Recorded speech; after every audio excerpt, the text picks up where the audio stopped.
Hey guys, Austin here with Brush for Hire, and we're going to do a slightly different tutorial format today. We've done a ton of what I consider to be fairly high quality painting tutorials and other hobby tutorials, but because we've just been swamped recently and we've been neglecting you guys here on YouTube, which I feel terrible about, and we want to put some videos out, we're going to do some that are pertinent to what we're working on right now that we think would be good stuff to share with you guys, and that are really easy to produce. So we're going to do a series of informal tutorials here. That I know that doesn't really rhyme. I don't know what we're actually going to call them, but that's what we're going to call them for now. In this tutorial, we're going to be talking about Nurglification. And for those of you who are not familiar with Warhammer 40k and don't know who Nurgle is, he is the demon of rot and decay. He's one of the elder chaos gods. And a lot of his followers have all kinds of rot and decay and pustules and boils and nasty flaps of skin and just generally awful rancid stuff happening on them. So we're going to do some really simple Greenstuff techniques that are going to mimic these types of formations, maladies, whatever you want to call them.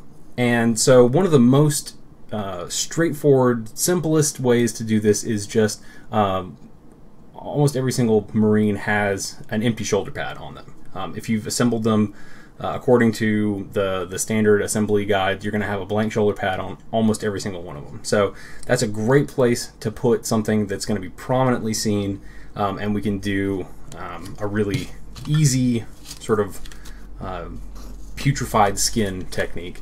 So we're going to mix up a little bit of green stuff here. And one of the things that I tell people getting started with Greenstuff a lot of times, that people will come to me and say, I've seen some of the stuff that you've done with epoxy putty, and I just can't understand like how it is that you do that. How do you get it to behave? It sticks to everything, and it's just generally terrible material for me. I didn't quite get an even amount of these things here. And one of the biggest sort of secrets to getting it to behave is just time. There's sort of a life cycle of Greenstuff.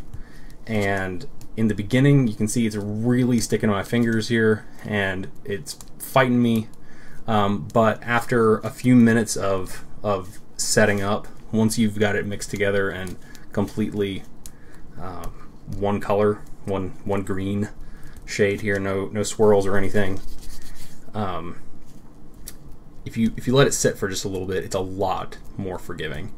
And I also have Justin here with me, and we're working on this Nurgle project, and we're going to try to sort of rot up some of these guys. And so while you guys are learning, I'm also showing Justin some of these techniques. So sorry, I didn't mean to call you out. Oh, you're quite alright. It's good to learn new things. So Learning is good. I'm going to take just a little pea-size piece here, and this may even be too much. I'm going to do a little less. We're going to do just a little guy here. I don't even have an object to relate to this size to, but you can see it is just a little piece in comparison to the shoulder pad. It's pretty close in size. In fact, you may find that that's too much for the effect that you're wanting, so just take away or put on as much as you like. Now you got lots of different options for lubrication here, because while I did say you should probably wait, now is a great time to go ahead and get it stuck down to the surface you want it to be attached to, because right now it's got the most adhesion that you're going to get out of it before it sets up. If you do find that it's peeling away afterwards, you can always just pop it all the way off, put some super glue down, glue it back down. I've got a bottle of water, and it's got some paint stuff in it right now, but it's mostly just water with a little bit of paint in it. And I'm just going to dip my whatever tool I'm working with in the water so that it doesn't really stick. I'm going to switch over to this tool right here. This is a great tool to have. Sometimes these are called color blenders. but it is a rubber-tipped smoothing tool. Sometimes they're also called clay shapers, and it's got a little bit of plaster on it right now. So I'm gonna wet this guy down, and we're gonna use the soft tip of this to just push it into place. And we're just gonna pull it and pull it and pull it. And because this is Nurgle, we don't have to have like super duper clean lines. In fact, if you want to go up and over the border a little bit, that's totally fine. Because this stuff is gonna look like some sort of rotten flesh or barnacles or something, depending on what sort of theme you're going for. Okay, so we got this stuff up here now, and we're gonna switch back over to this tool, which is I usually call it a ball probe. It's a pin with a little spherical tip to it, and this is double-ended, so you have a very teeny tiny one on this side and a bigger one on this side.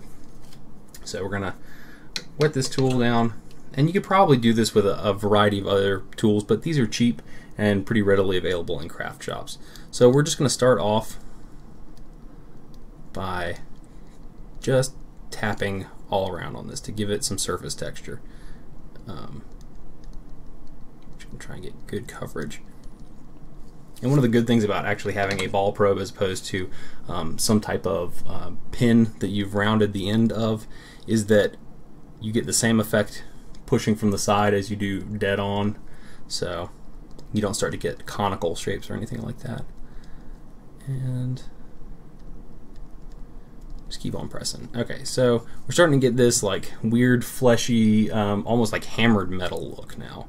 But we've only really been tapping it with one side and at the same pressure. You can start to get bigger divots by pressing harder. So let's do those three little circles, the Nurgle icon there.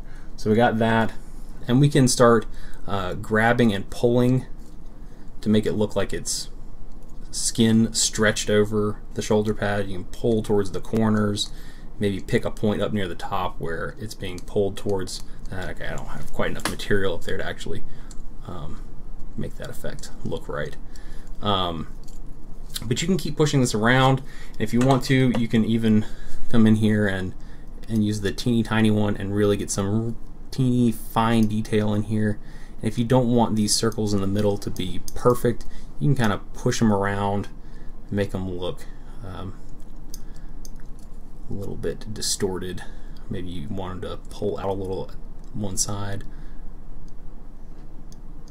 Okay, you can do that type of thing.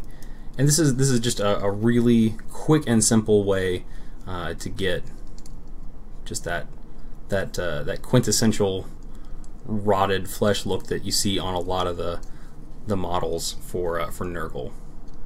So with just a little bit of effort, we got a little schmutz there. Clean that up. It's still there.